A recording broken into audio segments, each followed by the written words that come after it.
십자가의 도 제시 펜 루이스 지음.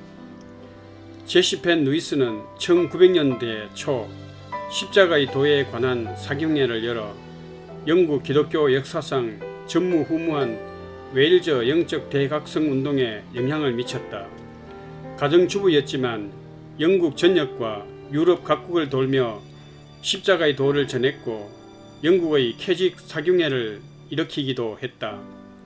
제시 펜 루이스는 신앙 성장의 가르침과 기독교 영성의 모든 진리를 제시할 때마다 그 핵심에 항상 십자가를 두었다. 그녀는 중생의 체험도, 성화도, 성령 충만도, 영적 부흥도, 영적 전쟁의 승리의 비결도, 그리고 또 그 외에 신앙생활과 관련된 영적 체험이나 진리는 모두 십자가를 기초로 해야 할 뿐 아니라 오직 십자가로 온전한 성수, 온전함을 이룬다고 주장하였다. 제1장 십자가의 중심성.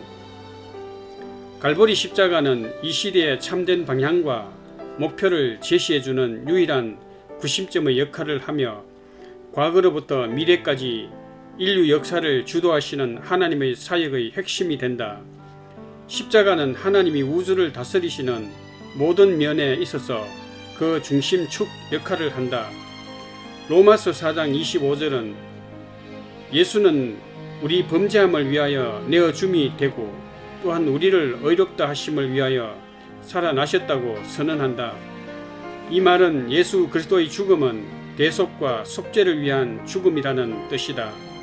로마서 5장 6절에서 9절의 말씀은 우리가 아직 죄인 되었을 때에 그리스도께서 우리를 위하여 죽으심으로 하나님께서 우리에게 대한 자기의 사랑을 확정하셨다고 선언한다. 이 말씀은 예수님이 우리를 위하여 돌아가셨고 우리는 그 피로 의롭게 되었으며 예수님이 우리를 위하여 죽으심으로 죄인인 우리는 하나님과 화목하게 되었고 그 피를 믿음으로 의롭게 된 우리가 그의 부활의 생명에 동참하게 됨으로써 구원받았다는 것이다. 이와 같이 십자가는 갈보리에서의 그리스도의 죽음인 죄인들을 위한 대속의 죽음이었으며 갈보리에서 하나님은 원수되었던 죄인들과 화목을 이루셨고 주님은 갈보리에서 죽고 부활하심으로 말미암아 인류의 구원을 이루셨다는 기독교 신앙의 가장 기본적인 세 가지 진리를 선포하고 있다. 십자가는 죄에 대한 승리의 구심점이다. 로마서 6장 1절에서 2절 그런즉 우리가 무슨 말 하리요 은혜를 더하려고 죄에 거하겠느냐 그럴 수 없느니라. 이 말은 그리스도와 함께 죽은 죄인의 관점에서 십자가를 제시하는 말이다. 죄의 권세로부터의 해방은 그것을 이기려는 노력에 있지 않고 단순히 그것에 대해 죽는 데 있다.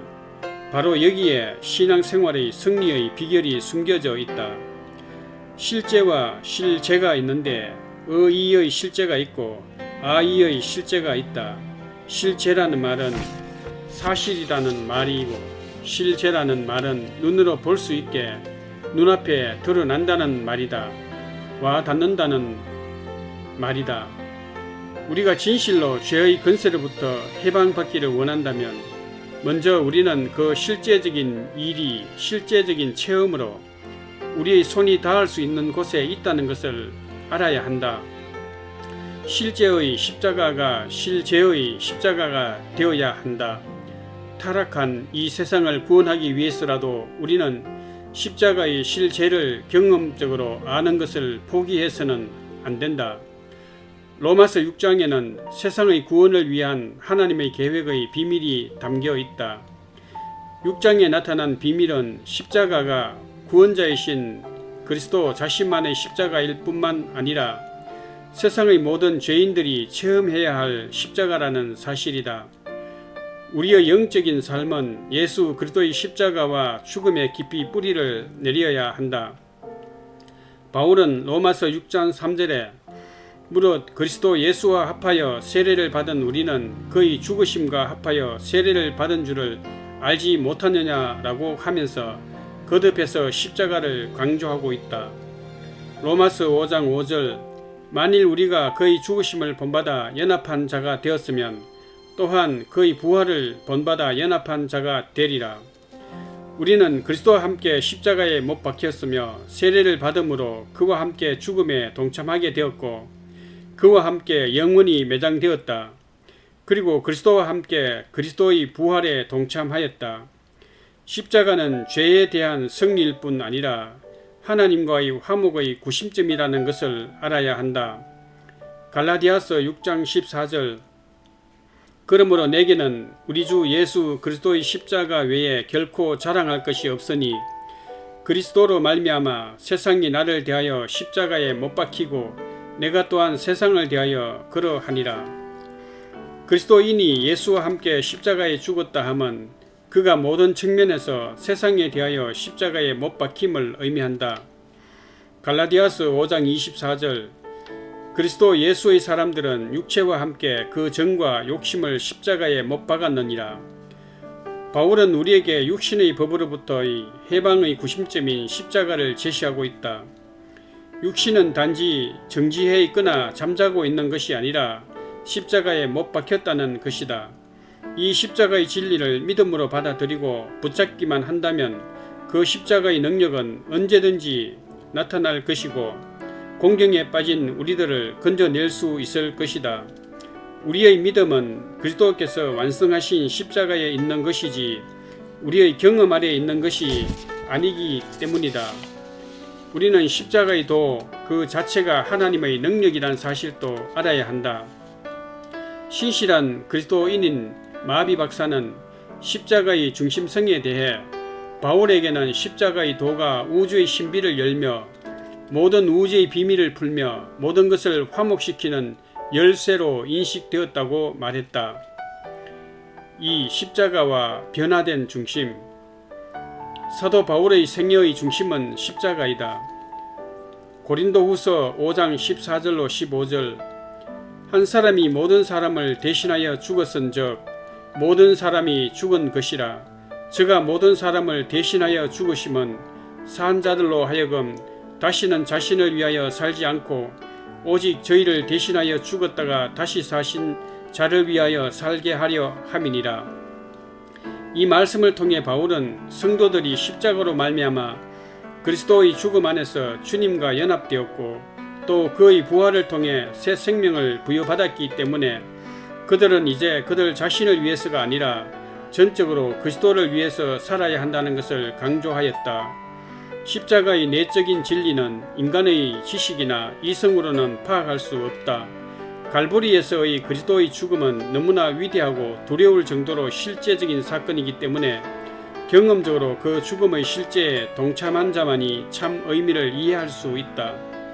무엇보다 중요한 것은 바울이 고린도후서 5장에서 한 사람이 모든 사람을 대신하여 죽은 것은 모든 사람을 대신해서 죽은 것이고 한 사람 예수님의 죽음으로 인해 살아난 사람들은 자기가 주인이었던 과거를 멀리하고 이제부터는 주를 위해 살아야 한다고 강조한 것처럼 자아의 중심이 바뀌어야 한다. 이것이 내적인 삶의 기초가 되어야 한다. 왜냐하면 우리의 자아는 첫 아담의 타락한 본성으로 인해 뿌리부터 부패해 버렸기 때문이다. 탁월한 믿음의 사람 앤드류 머레이는 그리스도의 대속의 특징은 인격에 대한 억압이 아니라 인격의 재창조에 있다고 했다. 성령께서는 새로운 신적인 원리로서 우리 안에 단계적으로 새로운 기능, 새로운 의지, 새로운 지식과 감정, 그리고 새로운 자아의식을 창조하신다. 성도는 성령을 통하여 자기 자신을 새로운 인격으로 자각할 수 있게 되고 또 새롭고 거룩한 삶을 살 수 있는 능력과 생명력을 부여받는 것이다. 하나님의 영은 인격을 가진 영으로서 우리 안에 들어오셔서 우리의 인격과 생명의 근본이 된다. 성령님은 우리 안에 의지와 목적을 갖고 계신 인격적인 능력으로 존재하신다. 갈라디아서 2장 20절 내가 그리스도와 함께 십자가에 못 박혔나니 그런즉 이제는 내가 산 것이 아니요 오직 내 안에 그리스도께서 사신 것이라. 죄에 대하여 죽은 우리가 어찌 그 가운데 더 살리요? 라는 말은 그리스도의 죽음 안에서 우리는 죄에 대하여 죽었다는 말이다. 그것은 이미 끝장나고 완료된 사실이다. 그러므로 로마서 6장 7절에서는 죄와의 관계에 대해 죽은 자는 죄의 종로로 타는 데서 벗어나 의롭게 되었다고 했다. 우리 안에 있는 모든 육신의 지체들을 죽게끔 하는 이 십자가를 통해서만이 죄의 종로로 탐에서 해방되고 하나님을 향해 살아나갈 수 있는 것이다. 우리는 우리의 변화된 중심에서부터 외부적인 육신에 이르기까지 그리스도의 죽음에 계속해서 동참해야 한다. 계속적이고 죽음의 생활을 지속해야 하는 이유는 우리의 중심에 주어진 거듭난 새 생명의 성장에 절대적으로 필요하기 때문이다. 3. 십자가와 변화된 가치관. 나라는 자아가 십자가에 못 박힐 때 우리 안에 있는 모든 가치관 역시 함께 변화된다. 세상적이었던 우리의 가치관은 하나님의 새로운 가치관으로 바뀌어졌다. 변화는 자아를 항상 십자가의 죽음에 머물러 있게 하고 변화를 받은 자기의 새로운 중심은 부활하신 주님과 연합하여 은행은 말할 것도 없고 삶 전체를 주님을 모시고 살아가는 것이다. 자기를 중심으로 한 모든 행동은 그 중심에 자기를 두고 있다. 내 안에서 나온 것은 나의 영광을 찾고 하나님 안에서 나온 것은 하나님의 영광만을 찾게 된다. 4. 십자가의 길. 우리는 그리스도의 죽음 안에 실제적으로 동참해야 한다. 하나님의 성령은 먼저 우리의 중심 안에 그리스도의 죽음을 실제로 적용시킨다. 그리고 그 후에 부활의 생명력에 이르게 하신다. 성령께서는 우리의 육의 주변까지 역사하시며 다루신다. 요한복음 12장 25절. 자기 생명을 사랑하는 자는 잃어버릴 것이요 이 세상에서 자기 생명을 미워하는 자는 영생하도록 보존하리라. 자연적인 생명은 영적인 영역에서 열매를 맺을 수 있는 어떠한 영향력도 주지 못한다. 이것이 현대 교인들이 수많은 노력과 열심에도 불구하고 열매를 맺지 못하는 이유이다. 영적인 싸움은 자연인 혈과 육으로 할 수 있는 것이 아니다. 우리들의 대적은 초자연적인 영적인 존재이기에 그들을 대적하기 위해서는 우리에게도 반드시 영역이 필요하다. 열매를 맺는 삶이란 남을 위해 나의 모든 것을 쏟아붓고 나를 위해서는 아무것도 요구하지 않는 삶이다. 나 자신을 하나님의 손에 완전히 맡기고 내게 무슨 일이 일어나도 상관하지 않는 완전한 항복이 십자가의 길이다. 우리가 영적인 열매를 맺는 것은 일하는 것에 있지 않고 죽는 데에 있다. 5. 십자가와 부활의 생명. 우리의 옛사람이 십자가의 죽음을 통해 처리될 때만이 그리스도의 생명력이 우리의 삶을 지배하게 된다. 그러므로 죽음과 생명, 갈보리와 부활 이 두 가지 진리는 똑같이 강조되어야 하고 그리스도인의 생활 가운데 동일하게 적용되어야 한다. 그리할 때 우리는 그리스도와 함께 십자가에서 죽음으로 말미암아 전혀 다른 차원인 그리스도 안에서 하나님을 향하여 살아갈 수 있게 되는 것이다. 로마서 6장 13절. 오직 너희 자신을 죽은 자 가운데서 다시 산 자 같이 하나님께 드리며 너희 지체를 의의 병기로 하나님께 드리라. 십자가의 도를 통하여 우리의 혼과 영이 쪼개 갈라지는 역사가 일어나야 한다. 영이 자유롭게 되어야 부활하신 그리스도와 결합할 수 있다. 그리할 때 우리는 영의 채널을 통하여 주님과 결합하여 한 영을 이루게 되고 우리의 혼 안에 부활의 능력으로 생동력 있게 역사하게 될 것이다. 영적인 사람은 하나님께 속한 신령한 것을 깨달아 알고 이해하여 전적으로 하나님을 의지하는 사람이고 성령은 이러한 목적을 이루기 위하여 우리에게 주신 바 된 것이다. 십자가의 도는 실제입니다.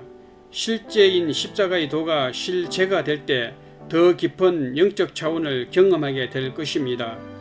실제적인 십자가의 도가 실제가 되기를 사모하기를 바랍니다. 감사합니다. 제시펜 루이스의 십자가의 도를 요약하여 올려드렸습니다.